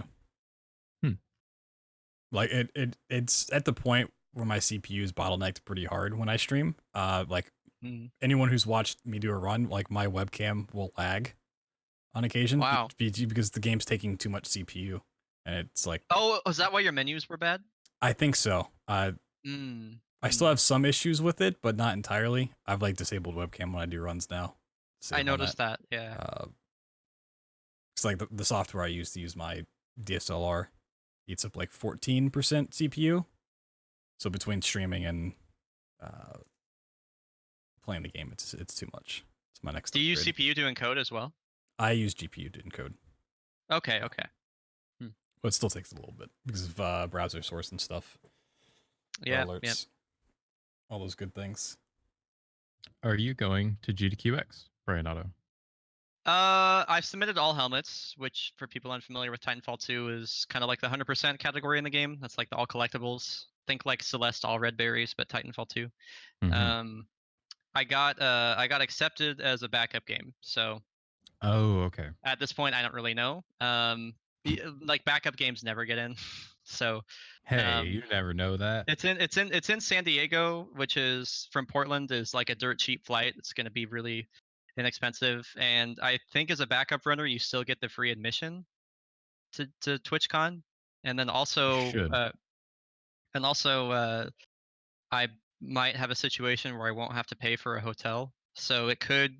I wasn't gonna go, and then I basically got told like my room might be covered, and so I think I might just go anyway because it'll be my first TwitchCon as a partner. So I'm probably gonna go for that reason. Didn't you? I went last year for GDQX. Yep. You ran last year. Yes, that was Yep. that was the blow up basically. That's what got me partnered and what got Titanfall 2 a lot more popular. Yeah. So we've talked to other people that went to TwitchCon because me and Saint haven't been to one. What were your you weren't a partner then, but what were your experiences with TwitchCon? Yeah, TwitchCon was it's geared a lot around it's weird, man. I've heard the San Diego ones are a lot better than the San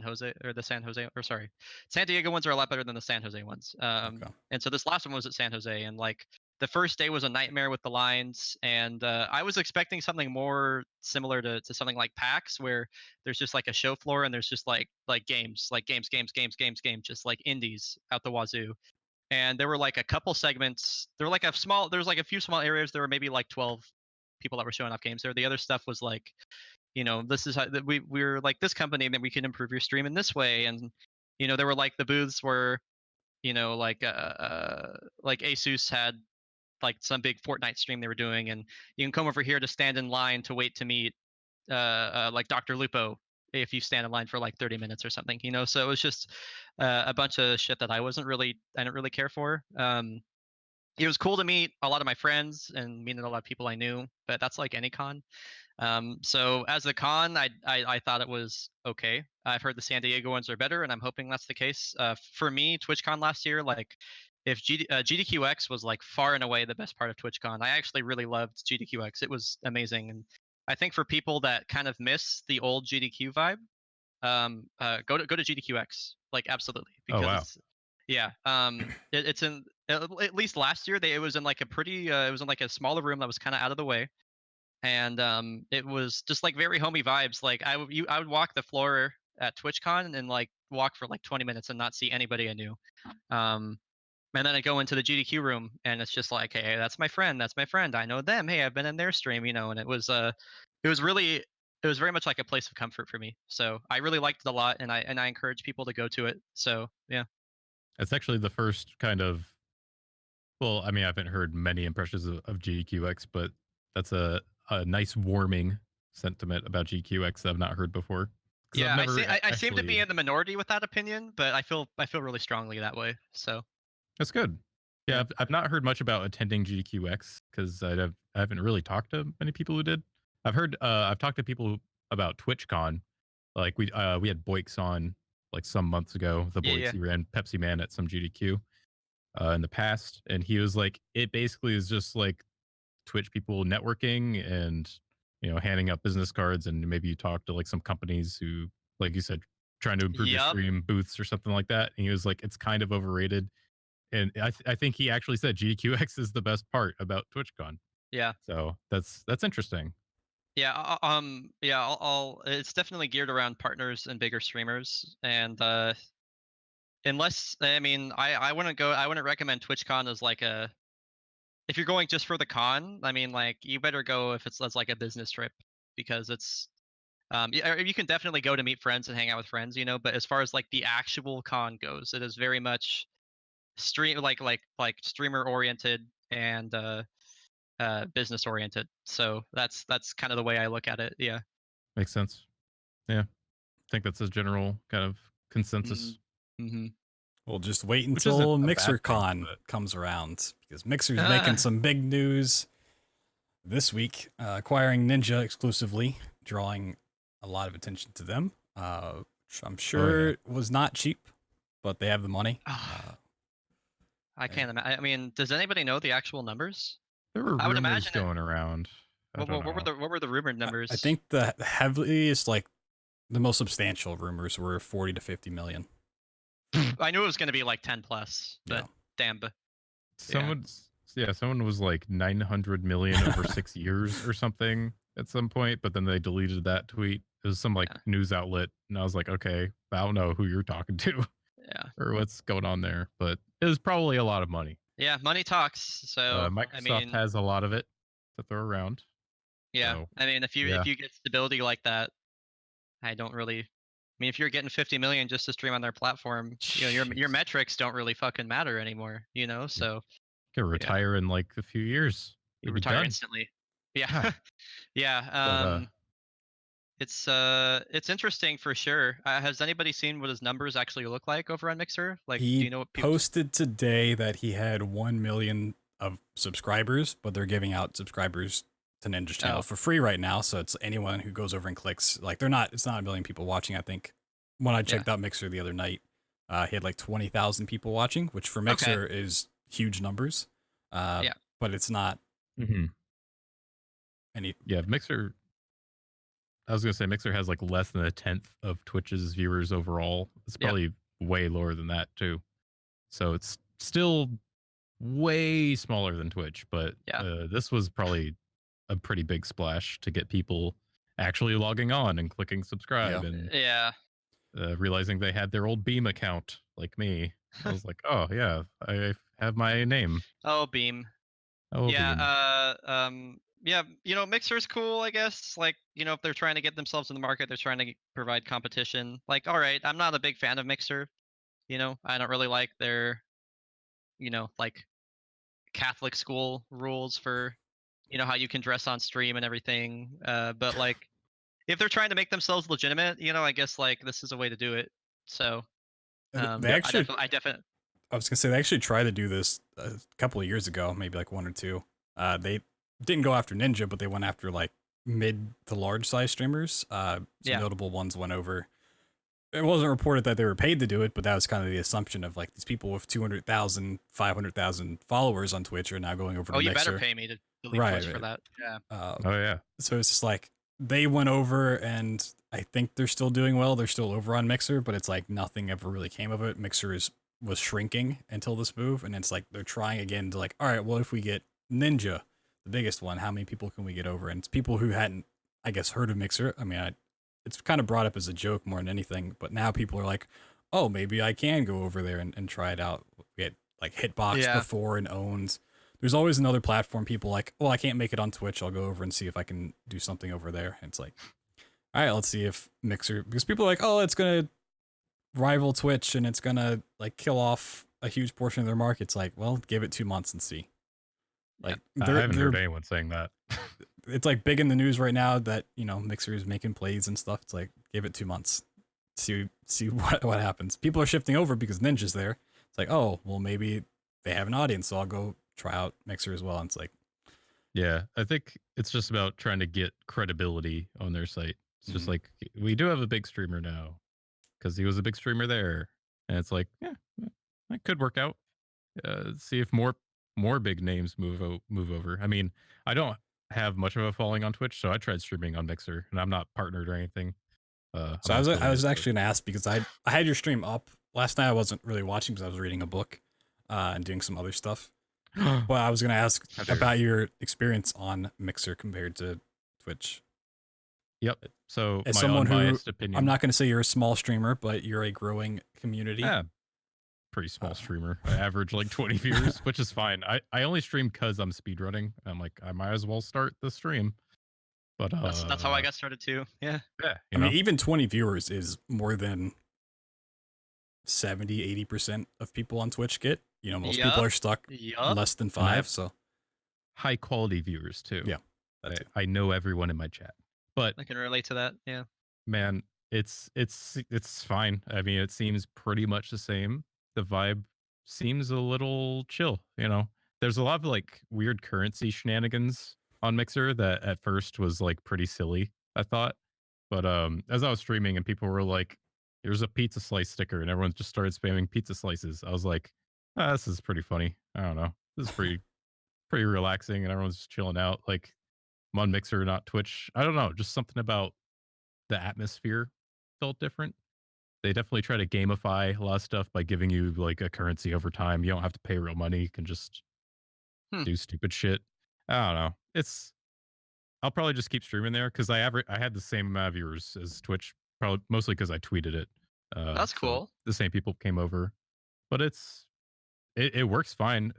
The delay was really strange because at some point the chat delay was like up to 20 or 30 seconds, I was noticing. But as time went on, that delay became like instant. Like me and my buddy Enjoy in chat, he was like, wow, this delay actually got way better out of nowhere. And I was like, what? And then we did That's a weird. test. I was like, I'm going to say 3, 2, 1, go. And you type a thing. And literally, when I was done saying go, his thing popped up in chat. I was like, Hmm. what? Like earlier, it took 30 seconds for things to show up. So I don't know. I There might wonder be if some that's viewer finicky based, stuff. like because you had more viewers at the time, maybe That's more the resources. conspiracy theorist in me thought that. I was like, is it because it's my first stream and my viewers went up that they like bumped me up on something that I can't see? I don't know. But other than that, like the quality of the stream looked fine. I didn't like nothing broke. I don't know. Right. Yeah, it's a site you could stream to. And Mixer. It's a site you can stream to. it's a site you could stream to. It's not much different.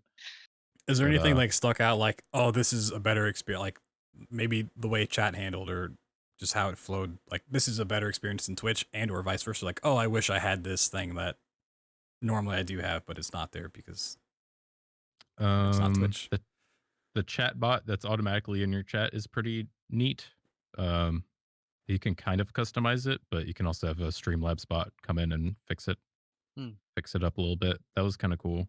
They just give you a chatbot like by default?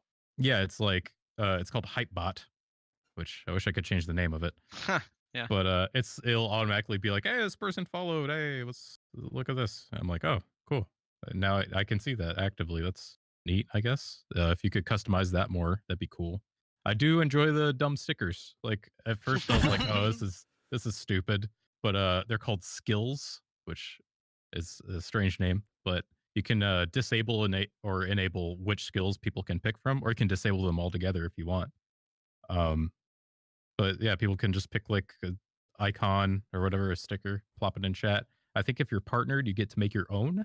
I'm not sure. I know you get your own emotes. Ninja has his own skills that you can make. So I don't know if that's like a Ninja specific thing. There's another Yeah, thing you called can't mix. use Ninja as like this is what happens when you get partnered because it's like he's getting special. Well, He's getting a it could banner at the top of like every Xbox saying streaming on it could Mixer now and potentially stuff. happen because if he has his own skills as a partner, I could see in the future other partners getting that. I don't know if that's active right now because I haven't watched enough streams. Mixer does have this thing called Mix Play, which is really weird. So you'll be like watching the stream. If they have Mix Play turned on, there's like a soundboard looking thing full of buttons that the streamer can set up, and they can put like prices of the different currencies. You got Sparks, which is the free currency, Embers, which is the paid currency, and there might be another one. I don't know, I but think they'll there put is like there's something else. hearts. Uh, There's hearts or something in there. yeah, I don't know. That's There's my all the problem with currencies Mixer there. is It's overwhelming at first. I will say that. I was like, this is dumb. This is whatever. But you can set up this little mix play soundboard type thing that people can spend their currency on, and it can do a myriad of things. It can trigger things on the person's stream, play sounds, put animations on screen, um, send them a Discord invite to a Discord, or send them a Twitter something. Uh, some people have those, but they have way too many buttons, and you have to click on the mix play thing to turn it off. And it's just very overwhelming. Like anytime you open a stream and mix plays on, and the stream is like this tiny box up here, then there's just like way too many buttons. I noticed that. But there are also capabilities with Mixer in specific games to where you can like click a button, it would like spawn an extra enemy in the game. I think that's the point of mix Hmm. play. So I was like, oh, that's a pretty neat technology. Uh, I'd be more interested in that than like spamming some sound effect on my stream. But you could do that if you're into that. Yeah, like a frustrating Twitch extension. Yeah, pretty much. I think they So just mix have it play. backwards. Like if they had the Mix Play, you had to click on it for it to pop up initially. Yes, that would be much great. better. Because Maybe there's a setting for that in your stream. There might be. I would hope so. Because it coming up by default is pretty annoying. But yeah, Mixer. It's a site you can stream to. Do you think you will keep streaming to it, or like go back and forth? I'll probably stream to Mixer for a bit and just see how it feels. I don't know. Yeah. Because I'm not a partner, so I'm not too invested in Twitch. So I know you guys are, but I am all for competition, no matter what it is. I'm always like, yeah, there should be a competitor. I think That's there's some cool. good ideas on Mixer, but yeah, I was absolutely in the same boat. Around like this time last year, where I'd been streaming on Twitch for such a long time, and I felt like I was doing something cool, but I was stagnating, and like a lot of other people, it's like, well, maybe I could stream on Mixer. We'll see what happens. But sure. I think the affiliate rules say like you can't stream to multiple services at the same time, and that's kind of what I wanted to do, was just stream to Twitch and Mixer. But I never went through with never went through fully with streaming over there. So yep. Yeah. I think you can go ahead because I'll talk a lot about it. I was just gonna say, yeah, people are jumping over to Mixer, like thinking, oh, it's fresh over there. I can build up a viewer base over there, and that might be true. Yeah, I don't know. I guess now would be the time before it gets too many people. I don't know. So that actually leads into like to my two main problems. One, the amount of just absolute currency stuff overload when you first go on there. Like once you get into it, it's not too bad to keep track of. But yeah, you have sparks to spend on skills and mixed plays. You have embers to spend on other stuff. It's like there's so much like overwhelming. Where on Twitch, it's like you have subs and bits, and I guess donations if people have that set up. But it's like very easy like to understand. Like all right, bits you just cheer. Even that's kind of confusing, I guess. It seems more straightforward because I'm used to it, I guess. But yeah, getting past that, it's like, oh my god, there's so much stuff on the screen at any time. It's overwhelming. And then the second thing is the more prominent. It's because of things like the hype zone, where they call it, for like Fortnite and Apex Legends, where if you're like about to win a match, it'll host your channel and put you up. it really encourages those type Whoa. of games more than anything. So if you go to Mixer, like the top streams, much like Twitch, are going to be things Fortnite, Apex Legends, uh, Blackout, and Black Ops 4, those type of games. So you see people switching over in that kind of game, and they're getting boosted because people are just watching that on Mixer, and that's what everyone's going over. If you go in and you're just a variety streamer, those things aren't getting boosted up by Mixer. So it's like, all right, I want to stream Bioshock 2 today. You might go over there and there's like no one else streaming Bioshock 2. So you're going to be a top streamer, but you're going to be streaming the 3 people, which isn't any different to Twitch, but you might have more people in the directory. So there's a little bit more because it's a bigger platform, bigger chance for growth. You may not get it. You may not get it on Mixer either, but it's like, if you're not one of the top games, Apex Legends, Fortnite, all that stuff, it's like you're really not changing your situation at all. If you're just doing the same thing, I'm just going to stream, not going to tweet it out, I'm not going to connect with people, I'm not going to try to grow and put my content out there, you're going to be in the same boat, whether you're on Twitch, Mixer, YouTube, whatever. It's switching platforms isn't going to magically change your situation. You go over there, you still have to put in the work of like going out and hosting people or raiding, making friends on the platform, and just like taking that content, putting it on YouTube or Instagram or wherever. It's like every time this comes up of like, oh, this new platform's open, I'm gonna go try there and see if I can grow. It's switching things isn't gonna just magically make your stream as much as you might want it to. Like sometimes the problem isn't the platform. And we've talked about it before. You have to like make your own luck. Sometimes the problem is you. No. Yeah. I'm sorry to tell you this, Saint. The problem is you. It's like, okay. It's like fad diets. It's like, I'm gonna try keto now. Yeah. Then surely all the fat will go away. It's like, no, you just gotta watch your calories or something. I don't know.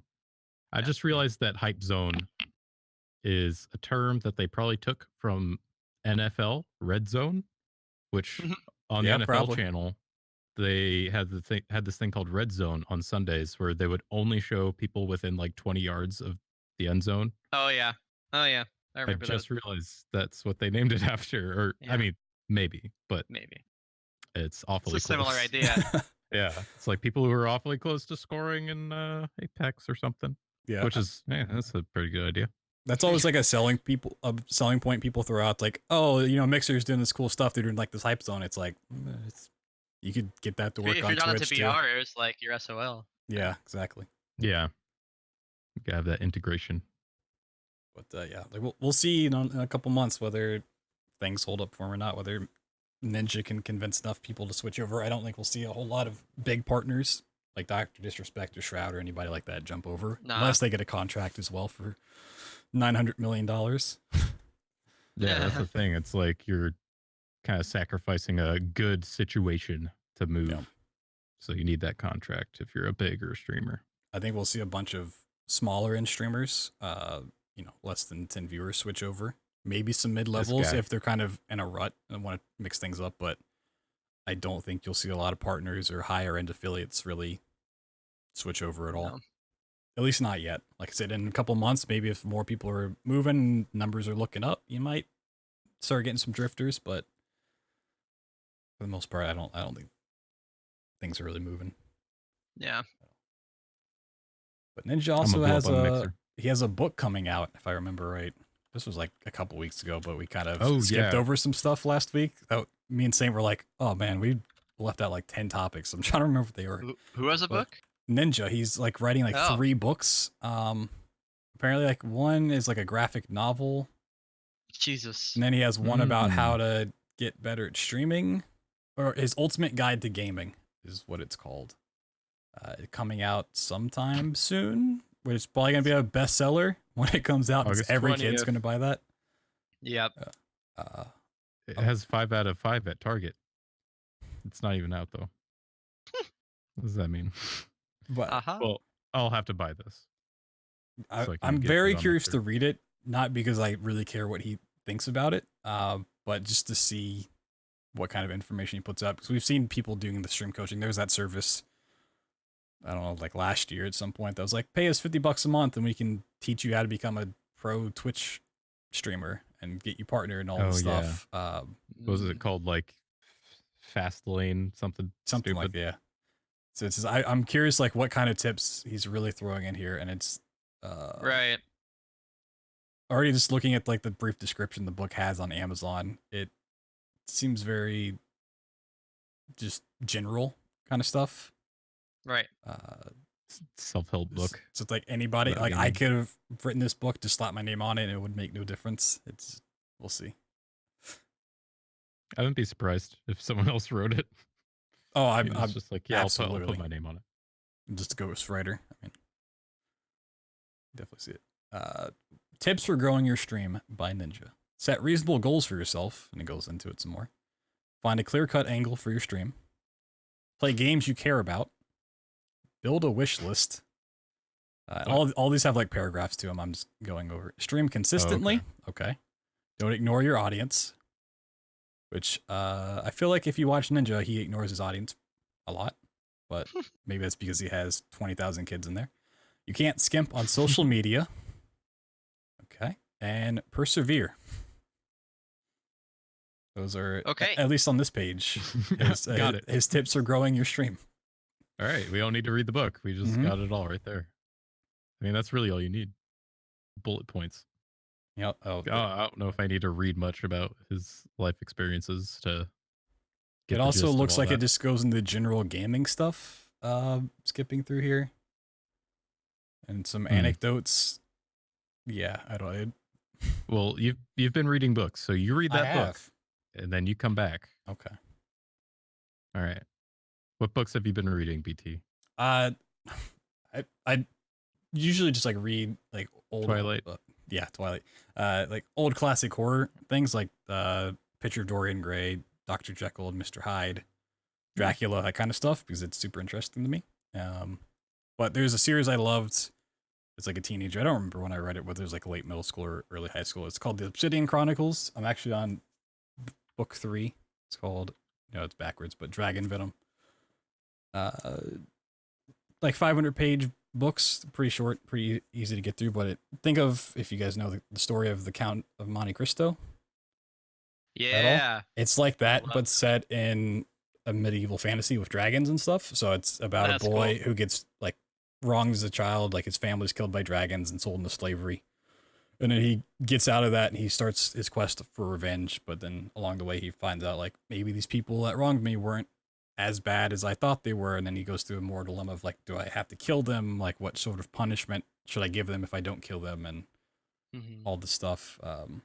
That's and cool. it still holds up to me. So I'm enjoying it. Like I read through book 2 like yesterday, like sat down from like 2 p.m. to like 10 p.m. I was like, all right, I'm just going to read this all the way through and then get some work done. I got started book 3, so. Reading's good for you. Bryonato, do you read a lot? I can't read. Same. Yeah. No, struggle. I used to quite a lot, but more recently, I just do audiobooks more than anything else. So, especially during like my commute to work or, walking my dog, whatever, audiobooks are definitely like my current favorite way to, I guess, digest. What's the word I'm looking for? My favorite way to access books currently. Consume that form of media. Yeah, whatever. Yeah. Yeah. Anyway, it's super convenient. Can be doing whatever else. Yeah. Yeah. Yeah. So I haven't actually read anything in a really long time, but I've listened through a lot of stuff. So. Same. Yeah. Primarily, just a lot of Brandon Sanderson stuff. I have a very deep love for Brandon Sanderson. So. Who's that? He's a high fantasy author. He's written stuff like the Mistborn trilogy or Stormlight Archives. And the cool thing about his stuff is that while they all take place on like different planets or different timelines chronologically, they're all like connected within like this big universe. And if you pay attention, there's like characters that exist in through multiple books or multiple timelines or and so there's this whole thing called like the Cosmere, which is kind of like the universe's books take place in, and eventually it's all leading up toward this big thing that's going to require like in-depth knowledge of like the Cosmere and everything. So it's pretty cool. Brandon Sanderson. Brandon Sanderson. For people that are getting into it, listen to or read The Way of Kings. probably my favorite world building in any book ever. So yeah. Oh wow, the Cosmere has a lot of books in it. Yep. Yep. Yeah, there's just like a ton of content, and the Way of Kings, Words of Radiance, and then Oathbringer are all that's like the trilogy right now. All just like incredible books. So yeah. Do you just have Audible? Yeah, I just use Audible for the most part. Yeah. It's pretty good. It's pretty worth it. There's Yep. so much shit you can download on there. Yes, he's also known for finishing Wheel of Time series after the guy running it died. Yes, Robert Jordan, I believe. Yeah. I still gotta read that. That's been on like my to read list for years. I need to get around to it, but I have to learn how to read first. Well, about audiobooks, like how long would you say if you just did one book, like how long would the audiobook version of that be? Like, do you spread that out? Woo! Because I looked up, Oh, I yeah, was actually you- going to do that for this, and it was like 20 hours for one book, and I was like, oh, Yeah, it's like 20 hours. The audiobook for crazy. Oathbringer. So Oathbringer is like a 1,000+ page book. Let me look. So imagine if like, oh, I'm just gonna listen to an audiobook on the way to work. Like maybe that's an hour, and like an hour on the way Okay. home. It's like, all right, well, this is gonna take me 3 weeks to get through this book. Oathbringer something. length 55 hours 5 minutes. God. Yeah, so it does take you like a very long time to get through the audiobooks, but I think that's part crazy. of the experience for me. You know, like I get to look forward to like that commute home when I get to learn what happens next or something. Yeah. So, like it's nice. Like it does seem like a long time, but yeah, you'll be in your car and you'll be like, okay, this driving sucks, but at least I get to like hear about what happens next on this hour drive that I have. Like I used to have at my old job. Yeah. Yeah. Audiobooks are kind of a godsend. Or if you in that happen regard. to take a 17-hour drive to Minnesota. I don't know who's done that. I went through 3 Star Wars audiobooks doing that. Oh God. Wow. That was fun. Those were good books. Yeah, my ex lived up in used to live up in Vancouver, BC, and before we got married, I was going up there a lot, and so I'd go up there probably like twice a month, and I still lived in the Northwest, so it wasn't too far, but it was like 7 hours about twice a month, and so audiobooks like were everything for me then. Yeah. I got through so many things. Yeah. I'll do it. Yeah, under 10-hour drive is like okay. Anything over 10 hours is starting to push your sanity. Yeah, for me it's like anything over 7 I think is a bit much. Yeah, like 7 to 8 is about like the most that I can look at and not just completely dread. So yeah, it's like a full day of work, but you're just driving. Yeah. I've actually like never driven further than like an hour, just because I don't trust my car to make it that far. So it's like anytime I have to go far, it's like I'll just fly or do something else. But it's like I'm sure my car could make it. I just don't trust it. Because it always has problems of some sort, and I don't want to like get to where I'm going like 10 hours away and be like, oh, well, my window won't roll back up, which has been a problem in the past, and like I gotta pin it up and all this stuff. Or like my current problem is like my brake fluid is leaking, and it's like, oh, okay, well, I can't really drive 10 hours back home with that. So I've never had to drive that far. Well, so far, that's good. Yeah, you're lucky in that regard. I think that's a Saint. We're like, what part of the states do you live in, if I can ask? Georgia, Atlanta. Okay. It always seems like there's like a big disconnect, like East Coast, West Coast, where especially in like the north, like in the Northeast, everything is within like it's so condensed. Super it's close. Kind of Europe. like the UK in that way. Yeah, we're like like I'll talk about doing like a 4-hour drive, and somebody's like, "Oh my God, what? That was terrible." You know, like, and I just look at it like what? You know, It's like, like I have to go to California, Southern California, and they're like, "Oh, that's that's pretty close, right?" You're like, "No, no, it's not." No, dude. Yeah, I remember I was at Pace earlier this year, and I was running Titanfall there, and I really wanted a friend of mine to come. I was in Baltimore, and he lived in Philly, and I was like, "Dude, just come." He's like, "It's like a 2-hour drive." I'm like, what? It's like, I don't know. I feel like I'm desensitized because like I drove to work that was an hour to an hour from for like 6 years. So I'm just like, an hour drive, I just turned my brain off. Now I'm good. That's why I can make a 17-hour drive. It's just kind of annoying. Yeah. Yeah. Well, driving sucks anyways. I'm done. I don't know. I've been working from home and I'm like, oh my God, this is the future. Everyone should work from home. Who can? But yeah. But I don't have any other topics to bring up What? unless you guys got something you want to talk about. Well, this is a very small topic that I want to mention because I didn't get to talk about it last week. Yeah. Because I was away at QuakeCon when it happened. But Discord has server folders.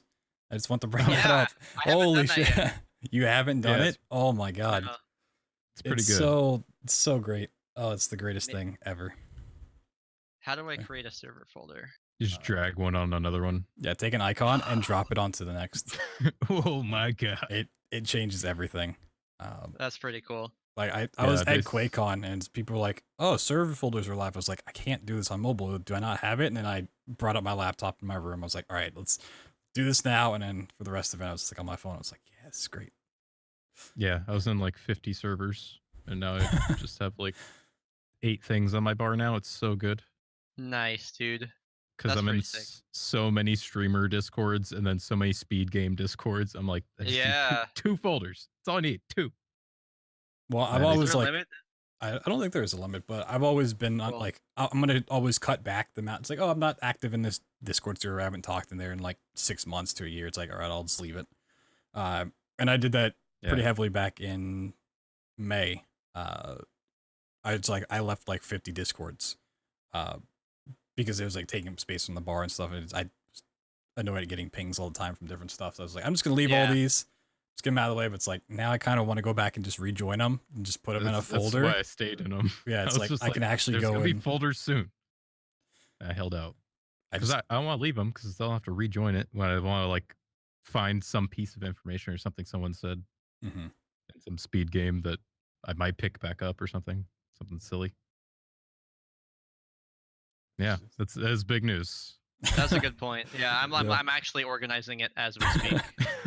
It Shout will, outs it will change to your life. Discord.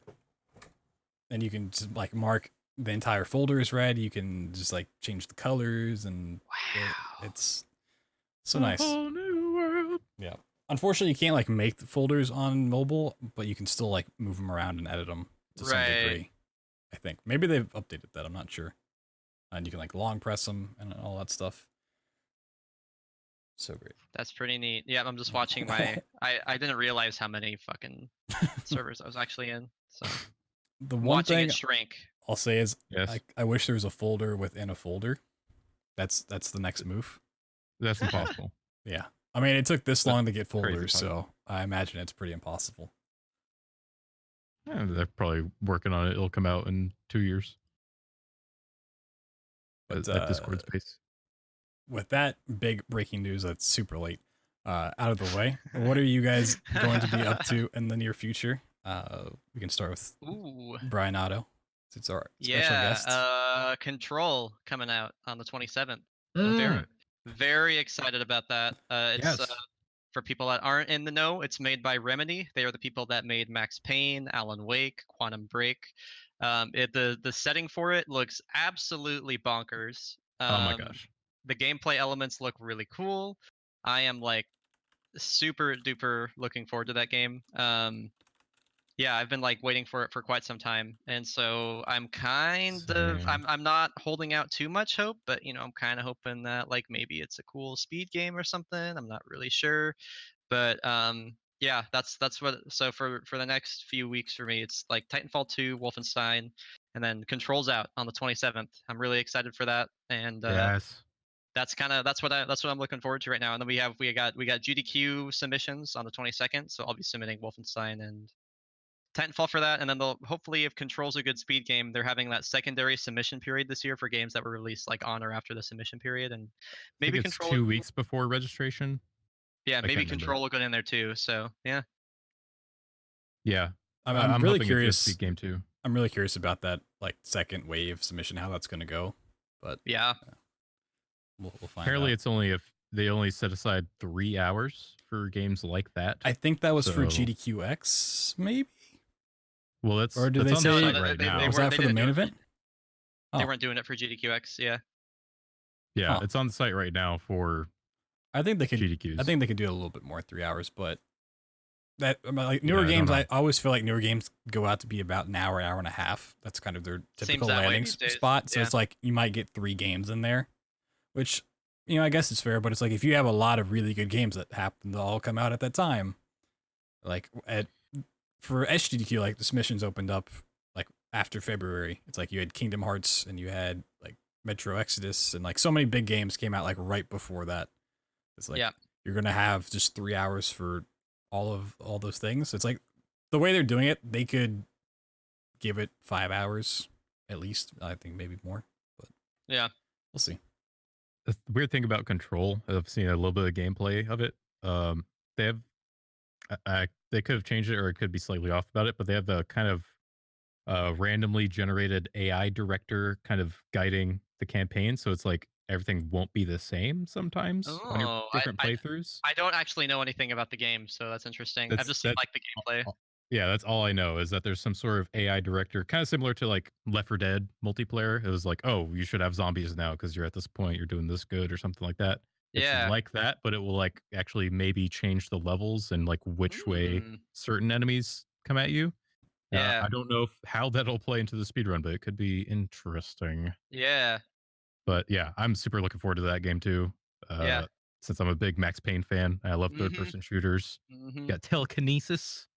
Oh my god, it's you're basically, you got force powers and you got guns, and it's gonna be cool. Yeah. Yeah, looking forward to that super bad. I'm gonna keep grinding my friend Pedro, trying to get the recce back before GDQ submissions, just a run that I'm happy with. Yeah, And absolutely. with that, Hey, you're only like about- 25 seconds off or something like that. yeah, So I just gotta get a good run without any major screw ups, which turns out is really hard. But Yeah. we'll get there. No problemo. What about you, BT? Well, I was What gonna are ask, you do doing? you have any big plans for your videos, or that's still just kind of Oh in the yeah, works? videos have kind of taken a backseat. For those who don't know, I have a YouTube channel that I take semi seriously. Working on the Medj speedrun video. That's a big project. That's gonna be Yeah. ongoing. Secret Star Wars video, because I like to make Star Wars videos, and potential third video about a fighting game character similar to my Yoshimitsu video. Those are all just Nice. kind of on the back burner while I grind out Pedro, because I want to try to get a good run while I'm still like warmed up in the past couple weeks. Try and get that mixer yeah. partnership. That's right. Just need 2,000 followers. That's all. Yep. That's all it takes. I have 16. There you go. You're So over we're growing.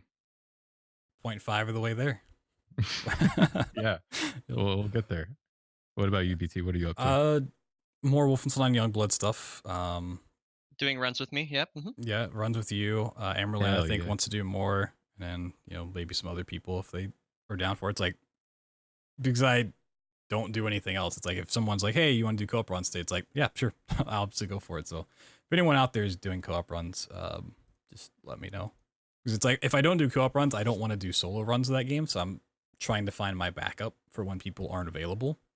Right. Because that's just the nature of it. It's like people are going to be at work or they're going to have a night off, so I can't always expect to have a co-op partner to go with. So I got to kind of contemplate what I want to do in the meantime. I got some incentives back from May to fulfill, so I got some casual playthroughs to get through, like Resident Evil 4, Celeste, some other stuff I've never played before. Then working on graphics again, like got super heavily into that. That's why podcast has a brand new layout. It's probably going to change by next week too. Yeah, fun fact, all the like the little leaf stuff, that's all hand drawn in paint, or not paint, but in Photoshop. So it's like it's not great, but it's something I've never really tried like before. It. So yeah, the preview image you had, or like the starting soon image you had, mm-hmm. That was neat. It's cool. I'm actually surprised that's done by you.